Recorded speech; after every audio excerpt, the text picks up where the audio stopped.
La solution de l'exercice 4 sur le chapitre Travail et énergie.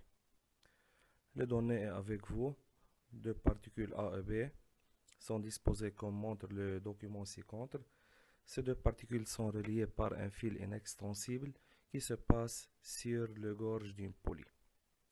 Dans la partie A, on désire déterminer à l'instant t égale 0 l'expression de l'énergie mécanique du système qui est formée par les deux particules, la poulie et le fil. On dit que l'énergie mécanique du système est EM égale EM de la particule A plus l'énergie mécanique de la particule B plus l'énergie mécanique de la poulie plus l'énergie mécanique du fil. Mais comme étant donné que la poulie et le fil sont de masse négligeable, alors leurs énergies mécaniques sont nulles. C'est-à-dire l'énergie mécanique du système devient l'énergie mécanique de la particule A plus l'énergie mécanique de la particule B.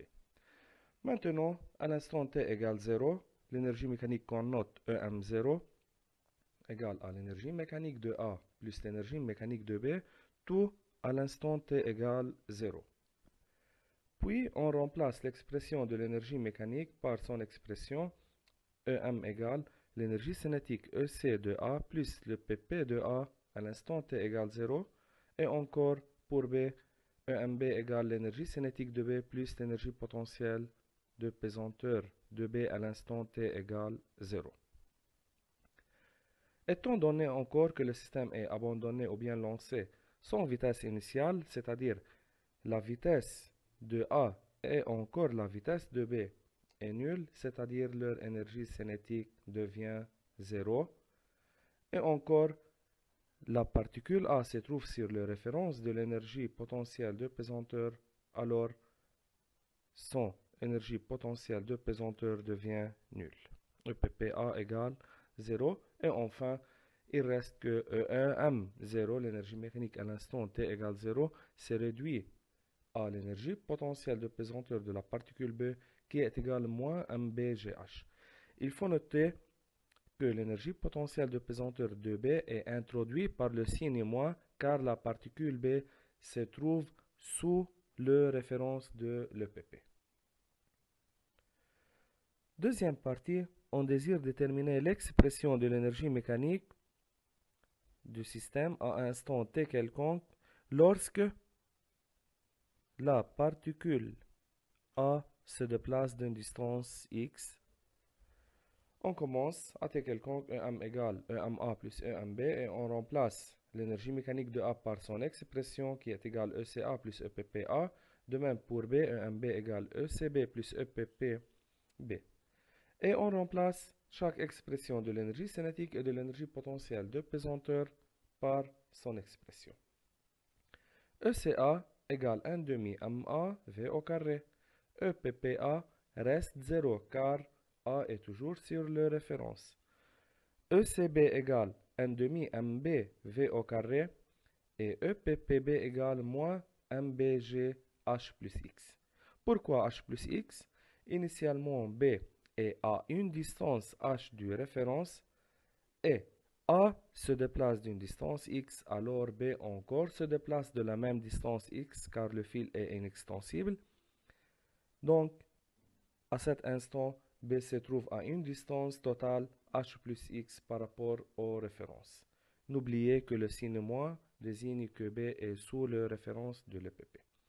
Ici, il y a une remarque importante. Comme le fil est inextensible, VA, la vitesse de la particule A, est égale à la vitesse de la particule B égale V. Et on remplace chaque terme par son expression, on obtient EM égale 1 demi, MA plus MBV au carré moins MBG H plus X. Troisièmement, déterminer en appliquant le principe de conservation de l'énergie mécanique l'expression de V en fonction de MA, MBG et X. On a choisi deux instants qui sont à l'instant t égale 0, où on a l'expression EM0 égale moins MBGH, et EM à t quelconque qui est déterminé par la deuxième partie, moins MBGH égale 1 demi MA plus MBV au carré moins MBGH plus X. Par simple calcul, on obtient l'expression de V au carré. Et si on peut déterminer l'expression de V. Mais il est préférable de déterminer l'expression de V au carré. Partie 4. Déduire l'expression de l'accélération du mouvement.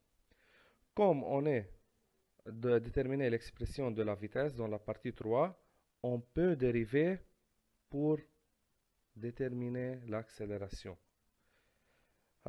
Maintenant, pour effectuer la dérivée, on doit dériver les deux membres de l'égalité par rapport au temps. La dérivée de V au carré, c'est 2VV'.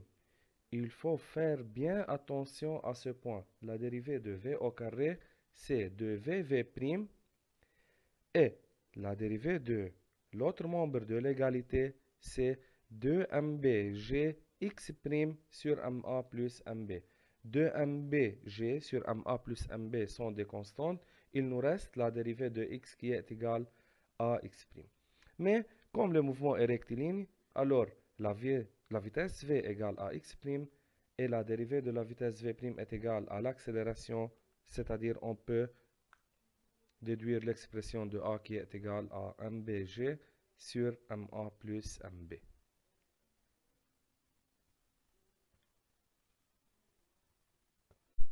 On continue maintenant par la résolution de la partie B. Dans cette partie, la poulie a un rayon R et une masse M et par suite a un moment d'inertie I est égal à 1,5 mR2. Même question, on désire déterminer dans la partie A l'expression de l'énergie mécanique à l'instant t égale 0.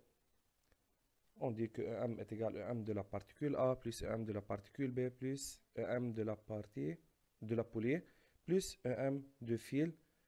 L'énergie mécanique de fil étant nulle, alors EM est égal à EMA plus EMB plus EM de la poulie.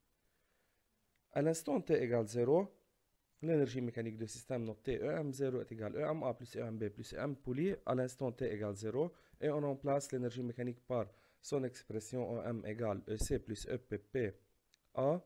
Alors EM0 égale ECA plus EPP A 0 plus ECB plus EPP 0 plus EC poulie plus EPP poulie à l'instant t égale 0.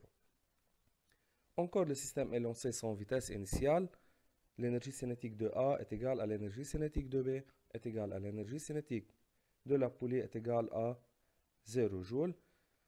La particule A et la poulie encore se trouvent sur le référence de l'énergie potentielle de pesanteur, alors leur énergie potentielle de pesanteur reste égale 0 et EM0 égale moins MBGH. On note que cette relation est la même relation trouvée dans la partie A. Dans la partie 2, on désire déterminer l'expression de l'énergie mécanique. EM égale la même début, EM égale EMA plus EMB plus M de la poulie, et on remplace chaque expression par son expression. ECA égale 1,5 MAV au carré, ECB 1,5 MVB au carré, EC poulie égale 1,5 I θ' carré. Mais dans les questions, on désire déterminer l'expression en fonction de V seulement.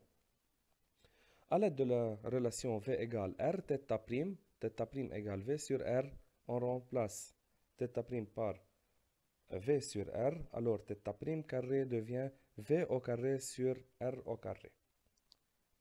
Faites attention, ici V au carré sur R au carré, par simple calcul, on obtient EM égale 1,5 MA plus MB plus I sur R au carré fois V au carré moins MBG H plus X. Troisième partie, même question, déterminer en appliquant la conservation de l'énergie mécanique l'expression de V en fonction de MB, MA, I, R, G et X. La conservation de l'énergie mécanique est entre les deux instants t égale 0 et t quelconque, EM0 égale EM. On a EM0 égale moins MBGH, EM à t quelconque égale à cette expression. On fait le calcul, on obtient V au carré égale 2MBGX sur MA plus MB plus I sur R au carré. Partie 4, pour déterminer l'expression de l'accélération encore, et on fait la dérivée par rapport au temps. La dérivée de V au carré, c'est 2VV'. Ici, 2mbg sur ma plus mb plus i sur r carré sont des constantes. La dérivée de x, c'est x', mouvement rectiligne, v égale x' et v' égale a, et on obtient enfin l'expression de l'accélération a égale mbg sur ma plus mb plus i sur r au carré. Merci.